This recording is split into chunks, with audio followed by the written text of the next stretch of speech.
마태복음 18장 15절에서 20절의 말씀을 봉독해 드립니다. 내 형제가 죄를 범하거든 가서 너와 그 사람과만 상대하여 권고하라. 만일 들으면 내가 내 형제를 얻은 것이요, 만일 듣지 않거든 한두 사람을 데리고 가서 두세 증인의 입으로 말마다 확증하게 하라.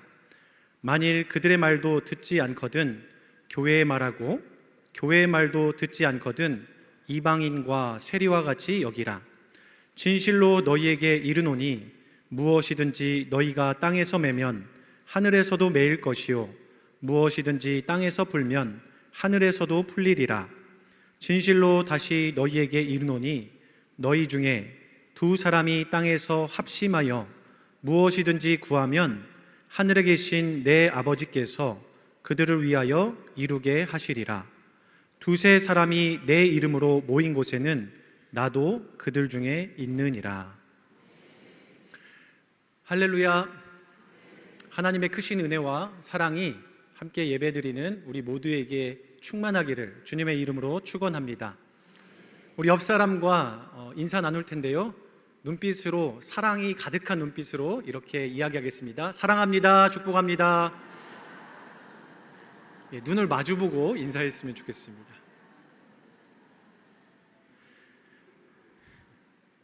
날씨가 많이 덥죠. 오늘 그래서 여러분들 마음을 좀 시원케 해드리려고 제가 유머 예화를 하나 준비했습니다. 웃을 준비하시고 안 웃기더라도 한바탕 웃으시면 시원한 마음이 더 들고 말씀에 집중될 줄로 믿습니다. 한 부부가 일주일째 말 한마디 안 하는 역대급 냉전 중에 있었습니다. 집안 분위기가 어찌나 싸늘한지 에어컨을 안 틀어도 시원할 정도였다고 합니다. 그런데요, 지금 웃음 포인트는 아닌데, 그런데요, 남편에게 비상이 걸렸습니다. 새벽 6시, 내일 새벽 6시에 회사에 아주 중요한 미팅이 잡힌 것입니다. 그런데 하필 그날따라 휴대폰 알람이 그만 고장난 겁니다. 남편은 자존심 때문에 나 좀 깨워줘, 말은 도저히 못하겠고 머리를 이리 굴리고 저리 굴리다가 결국 쪽지 하나를 썼습니다. 이렇게 썼습니다. 내일 새벽 5시에 꼭 깨울 것. 그리고 그 쪽지를 아내의 침대 머리맡에 슬쩍 밀어놓고는 잠이 들었습니다. 다음날 아침이 되었습니다. 남편이 눈을 딱 떴는데 글쎄 창문 사이로 따스한 햇볕이 자기를 내리쬐고 있었다라는 것이죠. 이상하다 싶어서 벌떡 일어나서 시계를 보니까 세상에 시계가 오전 7시를 가리키고 있는 것입니다. 피가 거꾸로 솟는 남편이 화를 내면서 아내에게 소리를 지릅니다. 당신 제정신이야? 내가 쪽지까지 써놨잖아. 왜 안 깨웠어? 도대체 왜? 이렇게 화를 냈는데, 그러자 아내가 아무 말 없이 이불 속에서 느릿느릿 쪽지 하나를 꺼내어서 남편에게 조용히 건네줍니다. 그리고는 거기에는 이렇게 써 있었습니다. 여보, 지금 6시예요. 빨리 일어나세요. 이해가 가시죠? 너랑은 말하기 싫다라는 거죠. 웃자고 드린 이야기지만 사실 우리의 모습이 그렇다라는 것입니다. 마음이 상하면 그것을 좀 풀어야 하는데 우리는 말 대신 벽을 쌓습니다. 대화 대신 침묵을 선택하죠. 미운 마음을 저 지금 아픕니다, 상처났습니다 이야기하기보다는, 표현하기보다는 이 조용히 쪽지 하나로 복수하는 부부처럼 우리도 관계가 틀어지면 정면으로 풀기보다는 슬쩍 등을 돌려서 안 보고 맙니다. 갈등을 대하는 요즘 시대는 사실 이보다 더하죠. 마음에 안 맞으면 대화를 시도하기보다는 그냥 관계를 끊어버립니다. SNS에서 보면 손절이라는 말이 자연스럽게 쓰이고 마음에 안 드는 사람은 조용히 차단하기 버튼을 눌러버리는 것이 요즘 날의 현실입니다. 직장에서도, 심지어 가정에서도 갈등이 생기면 에이, 그냥 안 보면 되지 하고 담을 쌓는 것이 가장 쉬운 해결책으로 우리는 여깁니다. 그런데요, 그렇게 우리가 담을 쌓고 차단하고 손절하다 보면 결국 우리에게 남는 것은 관계 회복이 아니라 점점 더 깊어지는 우리의 고립감입니다. 외로움입니다. 오늘 본문에서 예수님은 바로 이 지점에서 세상과는 완전히 다른 길을 우리에게 보여주십니다. 세상은 상대방을 끊어내고 그렇게 배제하는 삶을 살아가라 이야기하지만 우리 주님은 끝까지 기다리고 끝까지 용서하고 끝까지 기도하는 삶을 살아라 우리에게 명령하고 계신다라는 것입니다. 원수 같은 남편도 또 속썩이는 자녀들도 나를 괴롭게 하는 이웃도 다 그렇게 끝까지 기다려주고 용서하고 사랑으로 기도하라 말씀하고 계신다라는 것이죠. 아니 목사님, 오늘 말씀에 어디에 그렇게 써 있습니까? 말할 수 있을 텐데 오늘 본문 15절에서 17절까지를 보시면 죄를 지은 형제에게 그를 바로잡는 단계 4가지를 예수님께서 우리에게 말씀합니다. 첫 번째로 나에게 죄를 짓는 형제 어떻게 하라고 하십니까? 홀로 찾아가서 그에게 권면하라 말씀하시죠. 그 말씀 15절인데 우리 함께 합독하시겠습니다. 내 형제가 뇌를 범하거든 가서 너와 그 사람과만 상대하여 권면하라. 만일 들으면 내가 내 형제를 얻을 것이요. 그 사람과만 상대하여 라는 표현, 이 표현 속에서 우리는 예수님의 세심한 배려를 느끼게 됩니다. 왜 그렇습니까? 사람은 누구나 죄를 짓습니다. 알고도 짓지만 모르고 그렇게 부지중에 죄를 짓기도 합니다. 그런데 그런 부지중에 지은 죄 때문에 여러 사람들 앞에서 그것을 까발리고 떠벌린다면 사람이 어떻게 그 사람에게 마음을 열고 돌이키겠습니까? 최대한 형제의 입장을 배려하면서 조용히 다가가서 회개할 수 있도록 도와주라. 그것이 지금 주님의 마음이다라는 것이죠. 그런데 그렇게 해서 돌아오면 형제를 얻는 것이지만 그렇지 않으면 어떻게 해야 된다고 말씀합니까? 듣지 않으면 두 번째는 한두 사람을 더 데려가라 말씀합니다. 16절인데요. 이 한두 사람을 더 데려가라 이 말은 증인으로 삼아라 라는 것이겠죠. 증인의 입으로 그 말이 사실임을 밝혀서 상대방이 더 이상 부정하지 못하도록 그렇게 하라라는 것입니다.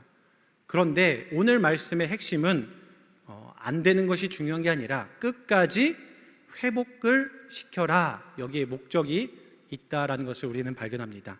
그래도 듣지 않으면 주님 뭐라고 말씀하십니까? 세 번째 17절인데요 교회에 말하라 이렇게 말합니다. 교회에 말하라 무슨 말입니까? 공동체에게 다가오게 해서 그에게 당신의 잘못을 알게 하라라는 것일 겁니다. 그런데 그가 교회의 말도 듣지 않으면 어떻게 하라고 말합니까? 마지막 네 번째, 그를 이방인과 세리와 같이 여겨라 이렇게 말씀합니다. 여기까지만 들으면 예수님의 말씀은 회개하거나 사과하지 않으면 이 죄지은 자를 어떻게 하라고 말씀하는 것 같습니까? 공식적으로 정죄하고 공동체에서 쫓아내면 된다 이런 말씀으로 우리에게 들리게 되죠. 왜 그렇습니까? 당시 유대인들에게 이방인과 세리는 사람 취급도 하지 않고 상종하지 않는 존재들이었기 때문에 그렇죠. 실제로 그래서 사도 바울은 고린도전서에서 회개하지 않는 너의 형제에 대해서 이 악한 사람을 너희 중에서 내쫓으라 이렇게 말하기도 합니다. 그래서 우리는 이렇게 생각하기가 쉽죠.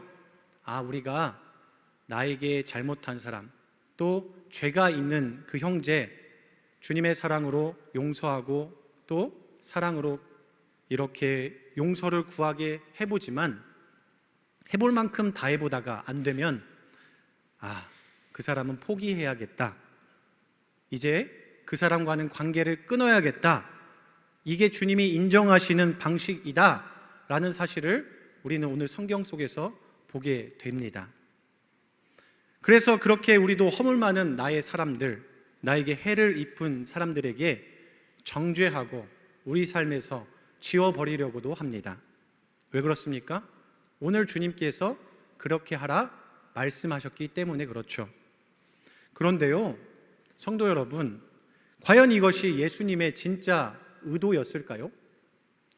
죽기까지 정말 죽음으로써 우리를 사랑하셔서 단 한 번도 우리를 포기하시지 않으셨던 그 주님께서 죄 지은 형제 정 안 되면, 노력해서 안 되면 그냥 손절해 버려라, 이렇게 말씀하신 것일까요? 아니죠. 결코 그렇지 않습니다. 우리는 오늘 말씀을 조금 더 넓은 시각에서 바라봐야 합니다. 성경은 예수님을 세리와 죄인들의 친구라고 부르십니다. 그들과 함께 먹고 마셨기 때문에 그렇죠. 그리고 그들에게 많은 가르침을 주셨습니다.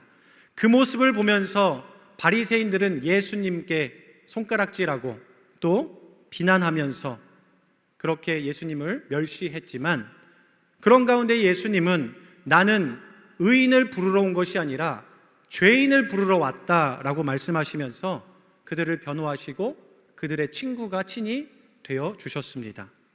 사실 마태복음의 저자, 이 마태 누굽니까? 세리 아닙니까? 그가 지금 예수님의 제자가 된 상태인데 어찌 주님께서 이방인과 세리처럼 여겨라, 그것이 그냥 끊어내라, 이런 말씀이겠습니까? 이방인에 대한 예수님의 태도도 마찬가지입니다. 이방인에 대해서 주님은 개라고도 표현하셨지만 로마 백부장, 수가성 여인, 그리고 치료받은 이 사마리아인, 유대인이 그토록 경멸하고 배척하려 했던 이방인들을 주님은 고쳐주셨고 그들에게도 구원의 기쁜 소식을 알게 하셨습니다. 그런데 죄를 저지른 형제, 그를 이방인이나 죄인처럼, 세리처럼 완전히 정죄해버려라, 이렇게 주님께서 말씀하셨겠습니까? 결코 그럴 일이 없습니다. 오히려 오늘 말씀은 복음을 모르는 이방인들처럼 대해라, 여전히 사랑으로 다가가야 하고 다시 품어야 할 긍휼의 대상으로 죄인처럼 바라보라 말씀하고 계신다라는 사실입니다.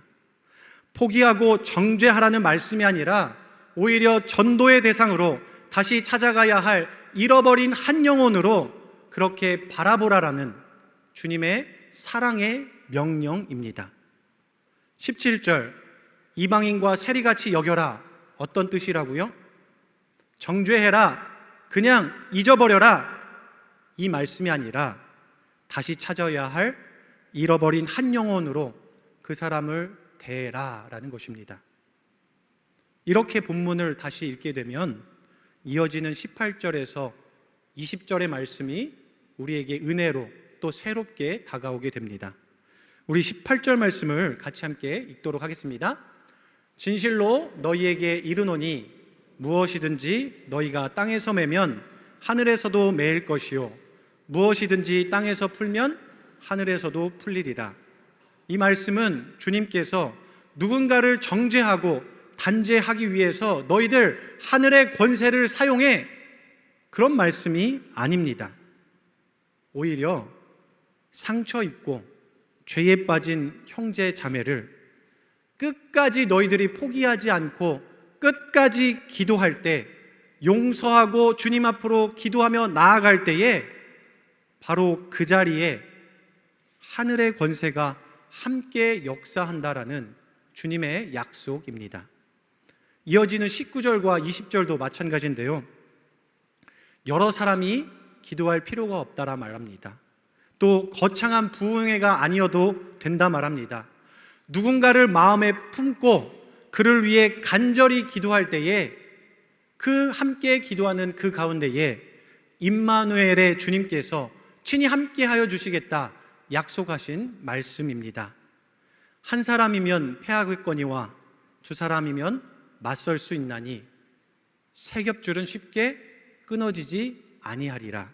이 전도서의 말씀처럼 기도할 때는 어떻게 기도해야 한다 말씀합니까? 나만 하는 것도 중요하지만 함께 신앙을 쌓아가는 믿음의 가족들과 그렇게 같이 기도할 때에 하늘의 역사가, 하늘의 권세가 더욱 우리에게 더하신다, 주님이 약속하여 주시고 계신다라는 겁니다. 그런데 그것도 중요하지만 가장 중요한 것은, 주님이 우리에게 말씀하시는 가장 중요한 것은 기도를 포기하지 말라라는 겁니다. 끝까지 포기하지 말고 기도하라, 그렇게 말씀하고 있다라는 것이죠. 오래 참고 용서하며 그렇게 끝까지 기도할 때에 우리 주님께서 함께 해 주시겠다, 우리에게 약속하며 명령하고 계신다라는 것입니다. 사랑하는 믿음의 가족들 여러분, 우리에게는 포기란 있을 수 없습니다. 특별히 한 영혼, 잃어버린 그 한 영혼을 위해 기도하는 것, 오래 참아주고 용서하고 사랑의 마음으로 위하여 기도하는 것, 그것은 우리 그리스도인들의 본분일 줄로 믿습니다. 그렇게 나를 괴롭게 하는 그분, 꼴도 보기 싫은 사람, 그분이 나의 직장 동료일 수도 있습니다. 또 사랑하지만, 혈육이지만 주님을 가까이 하지 않는 우리 가족일 수도 있습니다. 가까운 이웃이며 심지어는 교회의 형제, 자매일 수도 있습니다. 목사님, 제가 해봤어요. 용서하고 주님께로 인도하려고 참 많이 기도했어요. 부단히 노력했어요. 그런데 안 변하는 걸 어떻게 합니까? 오히려 기도하고 그렇게 주님께 부르짖을 때마다 제 마음이 타들어가고 또 제 마음만 상하는 그런 상황들이 계속됩니다. 그런 말씀 하실 수 있습니다. 그런데요, 분명 오늘 말씀을 통하여서 예수님이 우리에게 명령하시는 것은 끝까지 기도하라, 우리에게 명령하고 있다라는 사실, 여러분 꼭 기억하시기를 바랍니다. 그런데 더 중요한 것은 오늘 말씀 앞뒤 내용을 보면 이 메시지가 더욱 분명하다는 사실을 우리는 깨닫게 됩니다. 오늘 본문 말씀의 바로 앞에는 잃은 양 한 마리의 비유가 나옵니다. 99마리가 있지만 잃어버린 한 마리 양을 끝까지 찾아내셔서 그를 어깨에 메고 기뻐하며 돌아오는 목자의 모습이 나오는데, 바로 그것이 죄인을 향한 예수님의 마음이다라는 것이겠죠. 우리 사람은 아이고 99마리면 되지 않아요, 100마리 중에 좀 아쉽긴 하지만 한 마리는 그래도 우리가 포기할 수 있죠. 외면할 수 있습니다. 그러나 주님의 마음은 어떤 마음입니까? 한 영혼이 천하보다 귀하다 여기시는 그 마음이고, 그 사랑으로 저와 여러분, 우리 영혼을 그렇게 건지신 분이 우리 예수님 아니겠습니까? 그렇게 잃은 양 한 마리를 누구보다 애타게 찾으시고 그 양 한 마리를 위해 사지를 가시고 십자가에 못 박혀 돌아가신 분이 우리 예수 그리스도 아닙니까? 그분은 한 마리의 양, 그 양의 실족함도 마음 아파하시며 돌아오기를 바라십니다. 우리는 그럼 어떻게 합니까? 실족한 그를 보며 아유 저 사람은 안 돼, 이렇게 말하기보다 그 사람에게 하나님의 긍휼이, 하나님의 죄사하심이 있게 해달라고 우리는 끝까지 기도해야 될 줄로 믿습니다. 오늘 본문 이어서 뒤에 나오는 말씀도 그런 말씀이죠. 21절로 베드로는 예수님께 이렇게 묻습니다. 우리 21절 말씀 같이 읽어보겠습니다. 그때에 베드로가 나와 이르되 주여, 형제가 내게 죄를 범하면 몇 번이나 용서하여 주리이까? 7번까지 하오리이까? 이 말씀이죠. 주님, 형제가 저에게 잘못했습니다. 그런데 제가 용서해 주고 싶은데 주님, 한 7번 하면 되겠죠? 이렇게 말합니다. 사랑하는 성도 여러분, 7번은 무엇을 의미합니까? 완전수죠. 무슨 말이냐면 사람이 할 수 있는 최대한으로 용서하다가 안 되면 주님 말씀처럼 하면 되겠죠? 이렇게 이야기한다라는 것입니다. 이것은 마치 부자 청년이 구원에 대하여 예수님께 물을 때와 마찬가지로 베드로가 요즘 말로 하면은 꺼드럭댄다 이렇게 얘기하거든요. 거들먹거리면서 예수께 묻고 있다라는 겁니다. 그런데 돌아오는 주님의 대답이 정말 놀랍습니다. 마태복음 18장 22절인데요. 주님은 이렇게 말씀하셨습니다. 내게 이르노니 7번뿐 아니라 몇 번이요? 7번을 70번까지라도 할지니라. 무슨 말입니까? 77에 49, 490번을 용서하라. 이런 말씀이 아니라는 것이죠. 용서에는 한계가 없다라고 우리 주님이 지금 말씀하고 계십니다. 사랑은 그렇게 오래 참는 것이다. 제자들에게 가르쳐 주고 계십니다. 사랑하는 성도 여러분, 그리스도인의 삶은 세상과 전혀 다른 삶입니다. 세상은 큰 길, 편한 길, 내 마음이 다치지 않는 길, 그 길을 가라고 우리를 속입니다. 그러나 그리스도의 명령에 순종하는 우리 인생은 좁은 길, 협착한 길, 불편한 길, 그 길을 가야 합니다. 왜 그렇습니까? 그 길만이 주님께서 가르쳐 주신 길이고 그 길만이 생명의 길이기 때문입니다. 그리고 그렇게 그 길 걸어갈 때에 주님께서 임마누엘 하나님 되어주셔서 우리와 함께 걸어가시기 때문에 그렇습니다. 그러나 그 길 가는 것 사실 만만치 않죠. 우리 힘으로는 불가능합니다. 그런데 그렇게 불가능한 우리에게 우리를 사랑하시는 주님은 무기를 하나 주셨습니다. 무엇입니까? 바로 기도하는 것입니다. 기도하되 끝까지 기도하는 것입니다. 주님, 나에게 주님의 마음을 주시옵소서, 주님의 사랑과 용서를 주시옵소서, 그렇게 기도하라 말씀하셨습니다. 그럴 때 누가 일하신다는 겁니까? 내가 아니라 나를 구원하신, 또 세상을 구원하신 예수 그리스도께서 우리가 정죄하고 우리가 죄졌다 그렇게 밀어낸 그 형제에게, 자매에게 일하시겠다 지금 약속하고 계신다라는 사실입니다. 사랑하는 성도 여러분, 우리가 할 일은 끝까지 기도하는 일입니다. 주님의 사랑으로 사랑하고 용서하고 그렇게 죄 지은 자를 위해 기도해야 될 줄로 믿습니다. 그뿐이겠습니까? 우리 인생도 그렇죠. 우리가 우리의 육신의 연약함으로 또 환경의 어려움으로 하나님 앞에 기도합니다. 그런데 그렇게 기도하다가 이루어지지 않고 또 벽을 만나게 되면 우리는 기도를 멈추고 외면하게 됩니다. 마치 죄인들을 외면하는 것처럼 우리 안에 있는 그런 어려움들도 이제 기도해서 뭐 해야겠어, 이루어지지도 않는데 라고 하며 기도를 멈추는 죄를 우리도 짓게 된다라는 것이죠. 그러나 오늘 주님께서는 분명하게 말씀하고 계십니다. 우리의 생각이 아니라, 우리의 가치와 판단이 아니라 용서와 사랑으로, 나를 사랑하는 그 주님의 마음으로 기도하라 말씀하고 계십니다.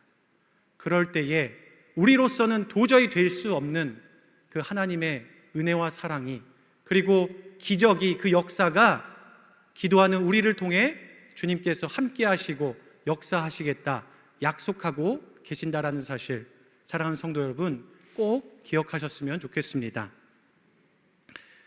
오늘 이 아침 선선한 바람이 좀 불어오니까 우리가 좀 살만하다 여겨집니다. 그런데요, 요즘 며칠이 참으로 뜨거웠습니다. 잠깐 밖에 나가면 왜 이렇게 더운지, 만사가 귀찮고 아유 덥다, 이제 못하겠다, 이런 말이 절로 나왔습니다. 무더위는 계속해서 우리를 무언가 못하게, 포기하게 만들죠.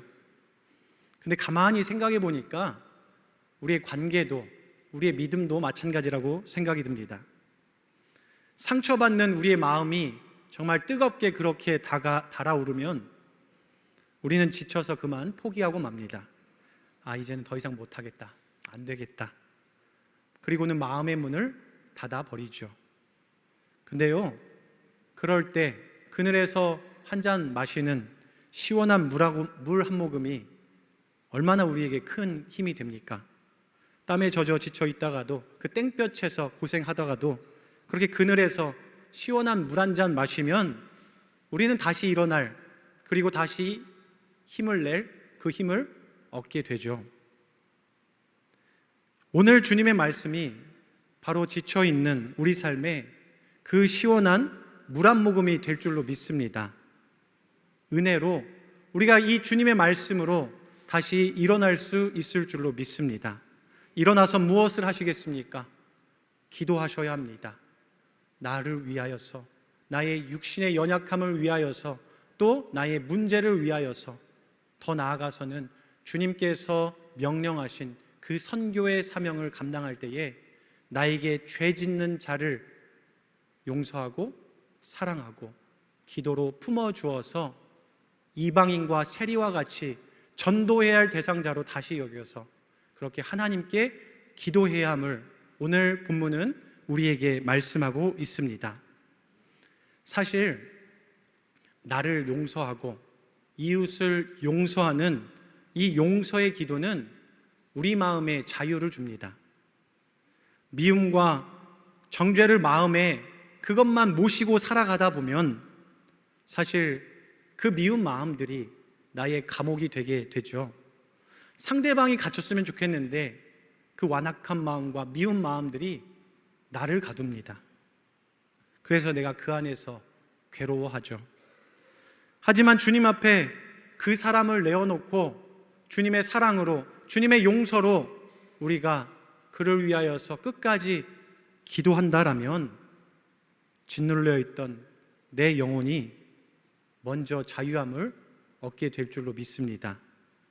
그리고 내려놓고 그렇게 기도할 때에 오늘 주님이 그 사람의 마음을 만져주시고 일하여 주셔서 임마누엘의 하나님을 경험하게 해주신다 약속하고 계십니다.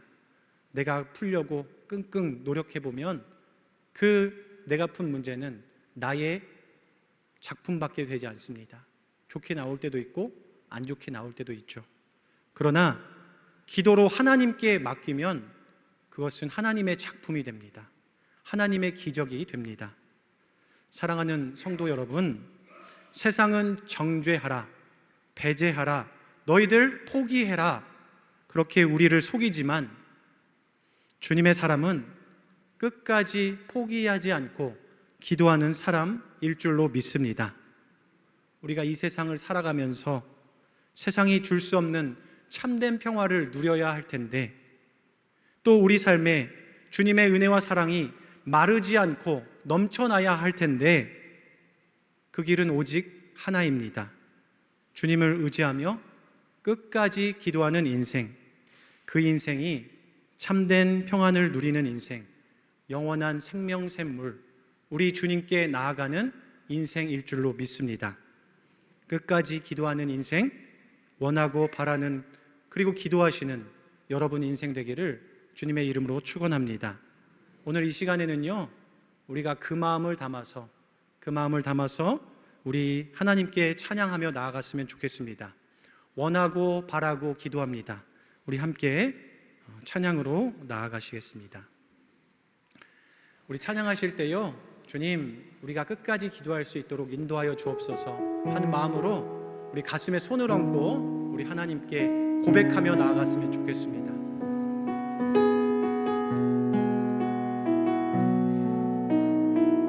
이 세상을 살아가는 동안에, 이 세상을 살아가는 동안에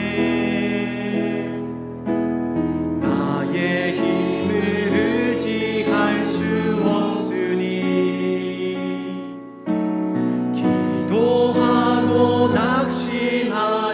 말 것은 주께서 참 소망이 되시리라. 하나님의 꿈이 나의 비전이 되고 예수님의 성품이 나의 인격이 되고 성령님의 권능이 나의 능력이 되길 원하고 바라고 기도. 우리 2절로 나갑시다.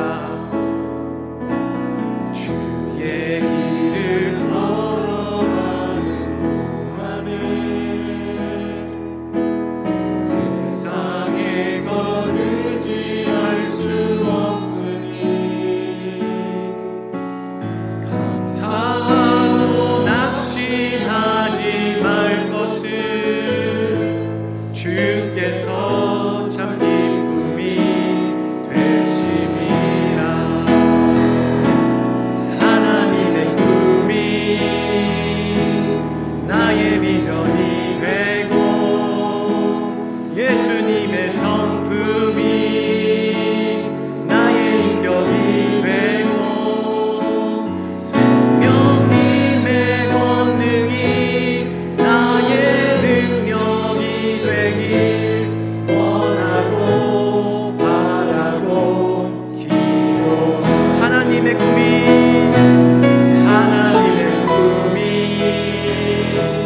나의 비전이 되고 예수님의 성품이 나의 인격이 되고 성령님의 권능이 나의 능력이 되길 원하고 바라고